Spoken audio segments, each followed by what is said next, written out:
Hi everyone. आज हम medicinal plants और डायबिटीज़ की सीरीज़ को जारी रखते हुए एक और बहुत लोकप्रिय मेडिसिनल प्लांट की बात करेंगे जो डायबिटीज़ के इलाज में कॉमनली यूज़ किया जाता है। वो है जामुन। जामुन जिसे जम्बुल, जावा प्लम या इंडियन ब्लैकबेरी के नाम से भी जाना जाता है, भारत में एक ट्रेडिशनल मेडिसिनल प्लांट है। जामुन के पेड़ के विभिन्न भाग जैसे कि पत्तियां, छाल, फल का गुद्दा और बीज का उपयोग डायरिया, डिसेंट्री, पेप्टिक अल्सर यानी कि पेट की बीमारियों में, पाइल्स में और डायबिटीज़ जैसी बीमारियों का इलाज करने में किया जाता है। आज हम केवल डायबिटीज़ में जामुन के बीज की भूमिका पर चर्चा करेंगे। हम आज तक अवेलेबल साइंटिफिक लिटरेचर का विश्लेषण करेंगे और इसका निष्कर्ष निकालेंगे ताकि आप ये जान सकें कि डायबिटीज़ में जामुन वास्तव में कितना प्रभावी हो सकता है।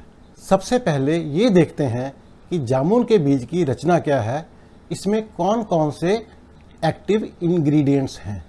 प्रत्येक 100 ग्राम जामुन के बीज में लगभग 30 से 40 ग्राम फाइबर होता है। क्योंकि फाइबर इन जनरल भूख कम करता है, ग्लूकोज और फैट के एब्जॉर्प्शन को कम करता है और आंतों में हेल्दी बैक्टीरिया की ग्रोथ को प्रमोट करता है, जामुन के बीज में मौजूदा फाइबर एंटी डायबिटिक और हेल्थ बेनिफिट्स का कारण बन सकते हैं। जामुन के बीज में मुख्य विटामिन सी होता है, जिसकी मात्रा 100 से 125 मिलीग्राम प्रति 100 ग्राम पाउडर होती है। इसमें मिनरल्स काफ़ी अच्छी मात्रा में होते हैं। मुख्य मिनरल्स हैं मैग्नीज, पोटासियम, आयरन और क्रोमियम। इसमें थोड़ा सा सोडियम, जिंक और मैग्नीशियम भी पाया जाता है। कैल्शियम और कॉपर बहुत मामूली मात्रा में होते हैं। जामुन के बीजों में कई बायोएक्टिव कंपाउंड्स जैसे कि टर्पेनॉइड्स, ग्लाइकोसाइड्स, सैपोनिन्स, फ्लेवोनॉइड्स, रेसवेराट्रॉल और फिनोल्स होते हैं। ये गैलिक एसिड और इलैजिक एसिड का भी रिच सोर्स हैं। इन फाइटोकेमिकल्स के आधार पर यह माना जाता है कि डायबिटीज सीड में बीमारियों का इलाज करने की क्षमता है।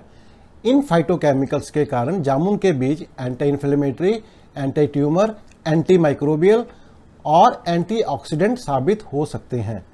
अब देखते हैं कि लैब और एनिमल स्टडीज़ में जामुन के बीज में क्या क्या बायोलॉजिकल एक्टिविटी देखने को मिली। लेबोरेटरी और जानवरों के अध्ययन के अनुसार जामुन के बीज काफ़ी लाभकारी पाए गए। इसका मतलब है जामुन के बीज की डायबिटीज़ में लाभकारी होने की काफ़ी संभावना दिखी। जामुन का बीज का पाउडर अल्फ़ा ग्लूकोसाइडेज और अल्फ़ा एमाइलेज को ब्लॉक करता है।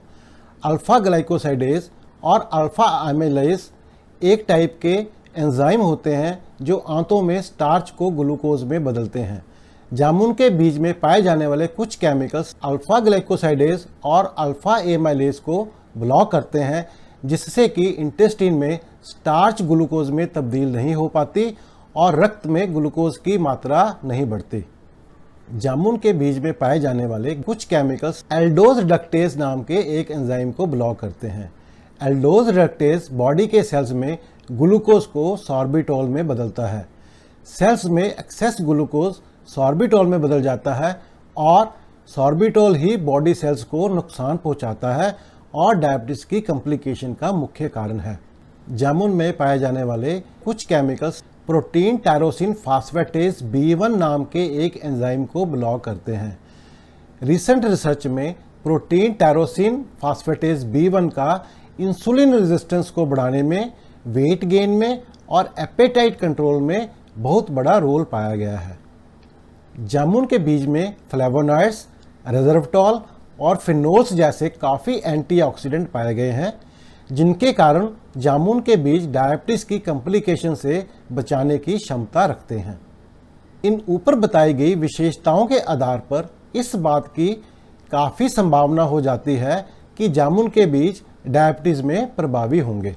एनिमल स्टडीज़ में, जो कि ज़्यादातर चूहों में की गई है, जामुन सीड पाउडर या इसके एक्सट्रैक्ट को fasting glucose, post prandial glucose को कम करने में, इंसुलिन रेजिस्टेंस और लिवर ग्लाइकोजन को कम करने में और इंसुलिन सिक्रीशन को बढ़ाने में काफ़ी प्रभावी पाया गया है।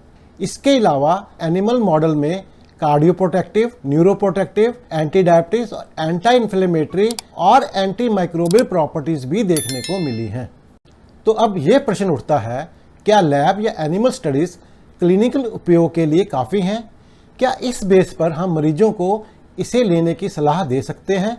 लैब या एनिमल स्टडीज कोई मायने नहीं रखती जब तक एक्चुअल क्लिनिकल सिचुएशन या पेशेंट्स में दवा काम नहीं करती, क्योंकि बहुत केमिकल या प्लांट्स एनिमल्स में सुरक्षित होते हैं पर इंसानों में हानिकारक होते हैं, और कुछ केमिकल्स या प्लांट्स जानवर के रोगों में मददगार होते हैं पर इंसानों के रोगों में काम नहीं करते।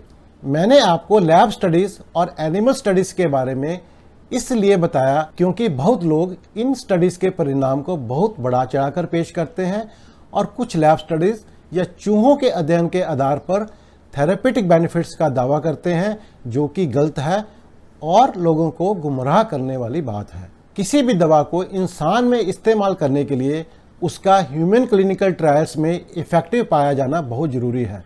मैं ह्यूमन ट्रायल्स की आवश्यकता पर इसलिए जोर देता हूं क्योंकि एनिमल स्टडीज़ में उपयोगी पाए गए 10 में से केवल 2 ड्रग्स ही बाद में मानव रोगियों के लिए उपयोगी साबित होते हैं।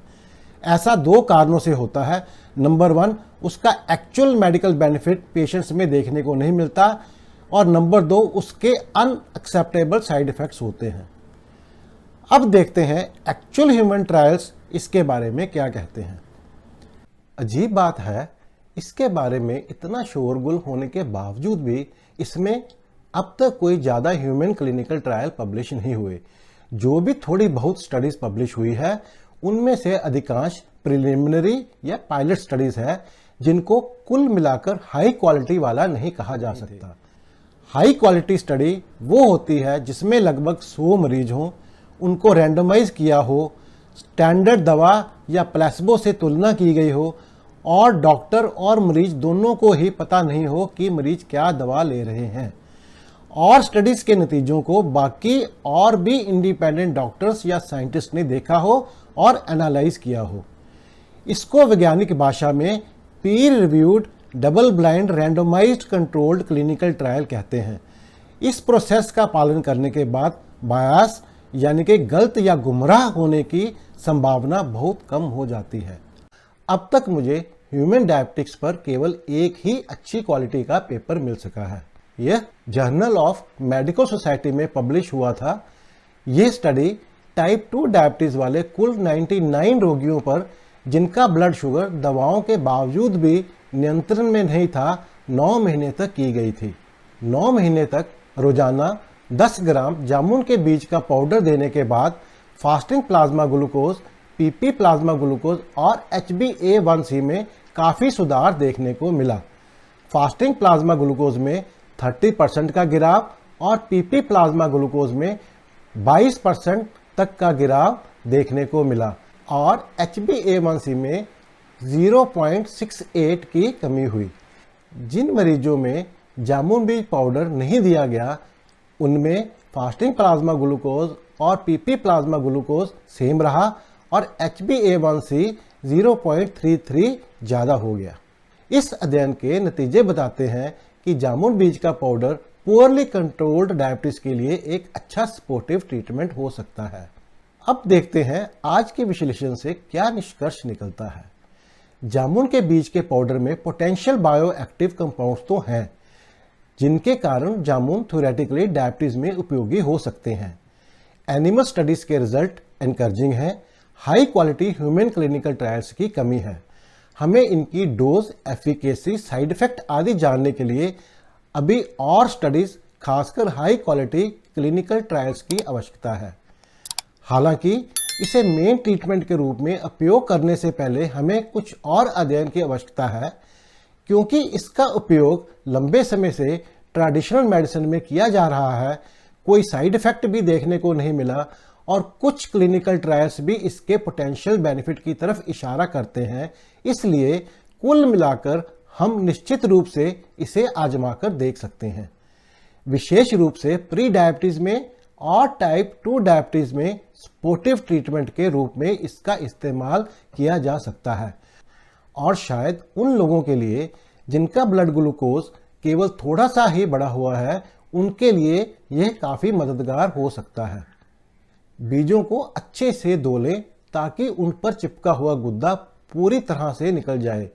अब इनको धूप में तब तक सुखाएं जब तक बीज का छिलका सूख कर कड़क ना हो जाए और अपने आप भुनना शुरू ना हो जाए। ऐसा होने में 3-4 दिन लग जाते हैं। अब हाथों और उंगलियों से या किसी कपड़े के बीच में मसलकर छिलके को पूरी तरह से निकाल दें। अब आपके पास हरे रंग के बीज रह जाएंगे। इन बीजों के छोटे छोटे टुकड़े कर लें ताकि इनको पूरी तरह सुखाना आसान हो जाए। अब इनको दोबारा धूप में सुखाने के लिए रख दें।